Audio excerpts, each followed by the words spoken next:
Ada yang merasa DM nggak? Ya, Kalau mau Widya. minta alamat Widya, minta tunjukkan sama seseorang. Soal biaya mah kita tanggung, Bu. Terus Hotman Paris pun sanggup membayar 5 miliar. Duh. Sok kita lihat. Makin ngeri nih. Ini cara orang asal kalian tahu, dikira saya nggak punya mata-mata di luar sana.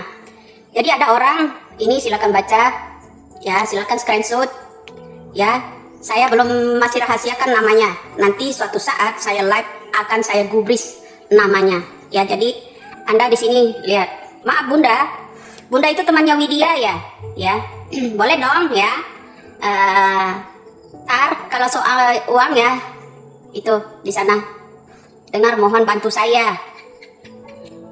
Bukan dari dia, ada akun lain katanya. Ya kan? Oh, Bu, dekat mau Widya. Saya ke tempat ibu, kita bicara ya. Tenang aja, biar kita hanya ingin tahu sebenarnya. Ya dah. Tah. Kalau kakak tahu di mana Mbak Widya, boleh dong tahu infonya. Adalah buat kakak ya. Adalah buat kakak, tenang aja katanya. Tuh di akhir, Bunda kalau iya tahu di mana Widya, tolonglah Kak. Kita info, kita cairkan butuh si Hotman Paris ya. Suruh bayar dia orang berduit ya kan, kita minta 5M. Hehehe, tergiur ya dengan 5M-nya Hotman Paris dan Putri Maya Romanti. Berencana apa kalian mau membayar seseorang? Jadi hukum ini ternyata ya Hotman Paris ya, ini ada suruhan Hotman Paris. Ya ada suruhan Hotman Paris di WA, di DM juga ya. Ngeri nih Bang Hotman Untuk Paris. mendapat info tentang Widya, rumahnya di mana, masih banyak lagi loh ya. Belum dikirim ke saya, masih banyak. Itu ya salah satu contohnya. Jadi begini ya, miliarder, terus calon wali kota yang di Bandar Lampung. Begini caranya, DM sama orang-orang. Ya sama orang-orang, DM minta cari tahu Widya kan, sanggup membayar 5 miliar. Iya lah. Sayembaranya 5 miliar kan? Tuh. Masih kurang? Masih kurang 5 miliar. Tuh. Kan udah cair tah? Ya kan? Halo Rocky Gerung. Sekarang ada bukti kedua bahwa prestasi. Assalamualaikum. Prestasi. Oh, itu namanya prestasi ya. Muka pakai skincare terus merasa sendiri yang merasa tuh, ya kan. Kau pikir udah berubah kan kak kau tuh ya kan, 20 tahun atau 10 tahun rengok gitu-gitu aja bukan. Terus prestasi apa? Pilihan bertambah gitu ya. Terus mobil gitu ya. Kamu punya yang lain lagi gitu, yang baru gitu ya. Itu prestasi tuh ya. Kayak mana ya? Kau pengacara tapi kau prestasi pun nggak tahu. Prestasi itu apa? Prestasi itu yang bisa mengangkat nama kau sendiri menjadi orang hebat. Misalnya kau menang perlombaan, Betul. menang berkompetisi gitu, itu prestasi namanya di mata dunia gitu. Atau kecerdasan kau luar biasa, briliannya sampai ke dunia pun tahu, itulah prestasi. Kalau harta bukan prestasi, harta itu bukan prestasi coy. Jadi aku salah menilai selama ini kalau pikir kau tuh pintar gitu ya kan. Ya kan, ternyata ya sudah tahu lah dari bahasa-bahasamu itu ya kan. Seolah-olah kau yang paling hebat di enggak, kami enggak heran kalau kau tuh kaya. Sekarang lagi bertambah lagi kan. Kami juga enggak heran. Karena kan kau sudah membela itu pemerintah itu kan. Kami pun tahu lah, enggak mungkin kau enggak dapat apa-apa. Kau mau mengingkari atau enggak, kau mau menyela atau tidak, tahunya kami itu. Oh, siapa pikir kami enggak tahu kan? Ya, udahlah. Jangan kau pikir orang bodoh semua. Ya, masa kau pamer-pamerkan kali enggak, kau pamerkan kami tahu. Udah kami bilang pasti dapat apa-apa, enggak mungkin enggak. Udah. Tapi gitu-gitu aja gue tengok muka, tak ada bedanya ya. Mending lagi Pak Agung Rocky itu.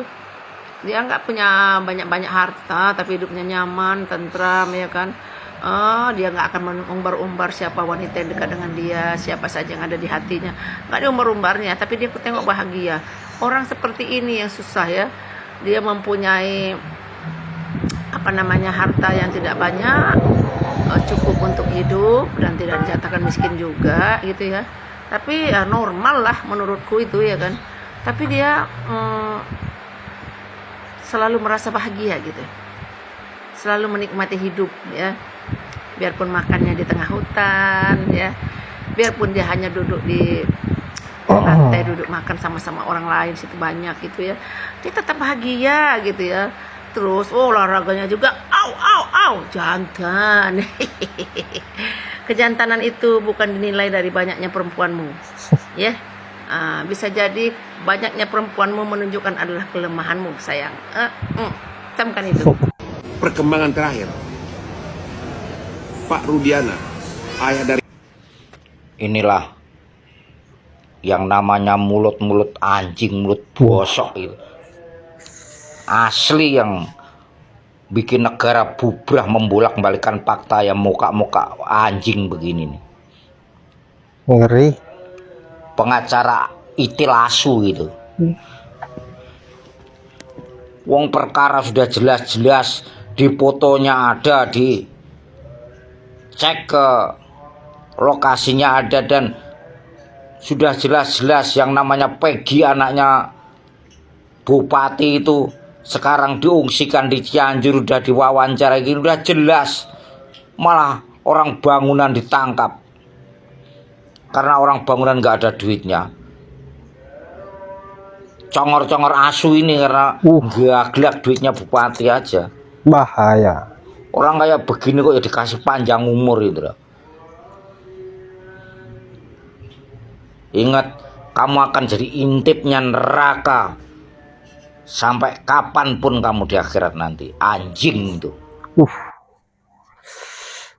Ya, sangat terlihat bahwa bapak yang ada di video terakhir ini betul-betul emosional dan tidak terima dengan apa yang menjadi statementnya Bang Hotman Paris, yang saya kira berkaitan dengan kasus pembunuhan Vina Cirebon yang lagi-lagi tidak selesai-selesai sampai sekarang ini. Hanya penambahan permasalahan dan penambahan yang terjadi tanpa ada penyelesaian. Nah, yang menarik juga apa yang disampaikan oleh Nyai Widya terkait dengan teror-teror yang dilakukan oleh Bang Hotman Paris. Saya kira ini sangat mencurigakan bahwa Bang Hotman Paris memang ada yang disembunyikan terkait dengan kasus Vina ini. Jangan sampai beliau ini terlibat menyembunyikan pelaku yang sebenarnya, atau bahasa secara vulgarnya bahwa beliau ini membela pelaku tersebut dan mengorbankan si kuli bangunan tersebut agar perkara ini selesai. Dan saya kira kedatangan Nyai Widya menjadi ancaman yang sangat besar buat Bang Hotman Paris, sehingga mau tidak mau Bang Hotman Paris akan berusaha bagaimana agar bisa melenyapkan Nyai Widya. Kalaupun apa yang disampaikan oleh Nyai Widya ini benar, mungkin saja ada yang disembunyikan oleh Bang Hotman Paris dan sedikit demi sedikit akan dibongkar oleh Nyai Widya, karena kita tahu sendiri bahwa Nyai Widya ini sangat luar biasa. Kalau soal bongkar-membongkar persoalan kasus, baik itu korupsi ataupun kasus yang baru-baru ini yaitu Vina Cirebon, Nyai Widya ini statement-statementnya betul-betul membuat orang-orang yang saya kira mempunyai niat yang buruk sangat gerah dan tidak nyaman ketika Nyai Widya ini bersuara di media sosial. Dan inilah buktinya bahwa begitu besar pengaruh dari Nyai Widya terkait dengan kasus Vina Cirebon ini. Baiklah, saya kira hanya itu. Saya akhiri dengan ucapan wallahul muwaffiq ila aqwamit thoriq. Assalamualaikum warahmatullahi wabarakatuh.